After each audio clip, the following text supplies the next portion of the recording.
So one of the problems we found with our Thor motor coach is that we've gotten soft spots on the floor. Thor will tell you that that's just normal wear and tear. A Thor service center, like Camping World, will tell you that your floor is rotten. Then you can go out on Facebook and so forth. You can see a bunch of people who have soft spots on their floors. So today, because I'm working on my slide out, I am actually going to pull up the floor and I'm going to put down a life-proof paneling. So while I'm doing that, I'm going to see why do I have soft spots on my 2014 Thor Siesta Sprinter. Now, just a little background, I actually put my Thor on a flatbed truck, shipped it from Washington, D.C. to Elkhart, Indiana, for them to fix my soft floors. Got it shipped back and it had a brand new linoleum, but they did nothing about the soft spots. 3 years later, let's fix the soft spots. So one of the things that I've seen on numerous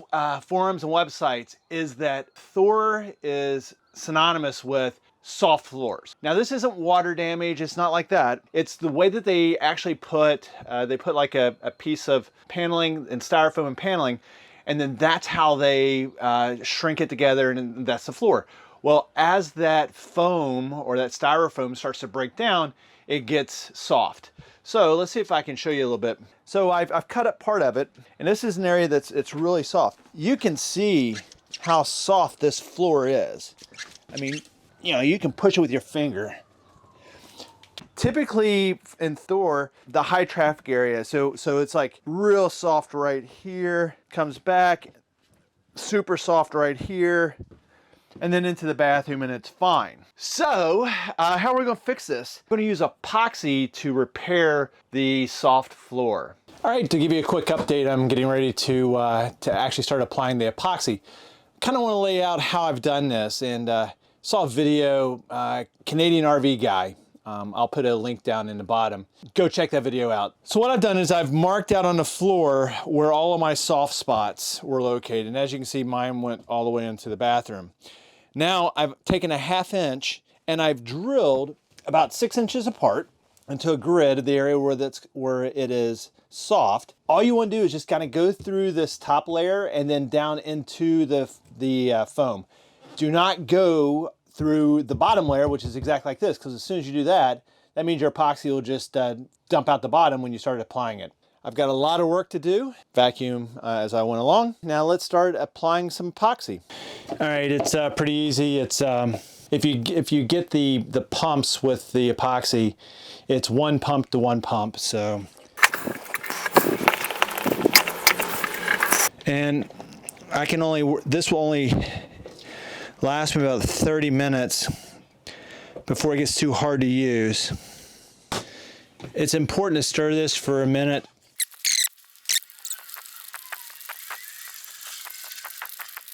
All right, so what I'm going to do, fill up my, and then go to a hole and fill it up until it starts to overflow. Go to the next hole. Fill it up till it starts to overflow.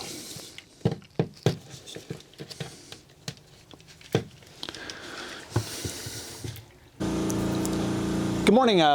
Taking a quick look at the floor to see how I did overnight.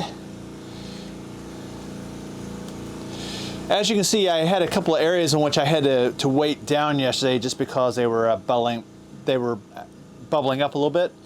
I do still have a little bit of a soft spot here. I'm going to figure out how to do that. This area though, this is all now solid. So back over here, I'm going to drill a couple more holes, about a 3-inch grid instead of a 6-inch grid, and I'm going to fill those up and come back in about 6 hours. Hello and welcome to day 3 of my floor project. It's not a one-day project. I would recommend at least 2 days, and the reason being is that once you've done it initially, then you're going to want to see if there's any additional soft spots, and you're going to fill. And it takes, like I said, about 8 hours for the epoxy to dry completely. But real quick, I want to kind of show you how I did this. So you can see down here the holes, and I took a 1/2 inch drill And I went down through the first layer, through the foam, and just to the second layer. I did not go into the second layer, because if you go into the second layer, then you're actually going to go through the bottom of the RV, and then your epoxy will drain out. Once I've done that, I pushed as much epoxy into the areas as I could, hopefully seeing it come out in some of these other areas. And you probably saw in the video that I used a couple of dowels. If I started seeing, if I'm putting epoxy here and I see some coming up out of here, I put a dowel in just kind of to stop it. Then once I was done with that, then I just took an oscillating and just cleaned it up. I left this area still dirty this morning. I'm going to clean it up today. Finish laying the life-proof vinyl planks, and I'll be done with this project. But I just wanted to hop in and just throw a couple of notes real quick. I started out with a 6-inch grid, and then in areas that were really soft, I went to a 3-inch grid, just to make sure that I had those areas that had a lot. I mean, my in front of my door was really, really soft, and so that's where I did it. Well, I'm finally done with my projects here on Ollie, and I thought I'd give you a quick rundown on the flooring. The flooring using the epoxy worked extremely well. It solved 90% of my soft spot areas.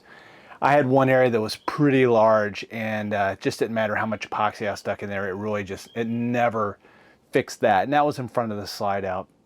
However, the entrance to the doorway is solid. Entrance to the bathroom, in the bathroom, those areas are solid. And the one that was in front of the slide out is actually not that bad.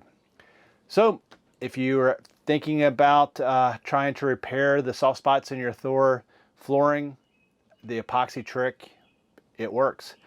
About $285 in materials, and it was a solid 2.5 days of work. And the reason being that it took so long is one day I prepped everything, drilled my holes, did my first layer of epoxy, did 6-inch grids. Then the second day I went back in the soft spots that I found. I drilled new holes, filled those up, and it takes about 8 hours for this stuff to dry. And then the third day was when I just decided that the soft spot right in front of the slide out, I'm just gonna live with that. So if you have any questions, drop them down in the comments. I'm do my best to answer anything you have.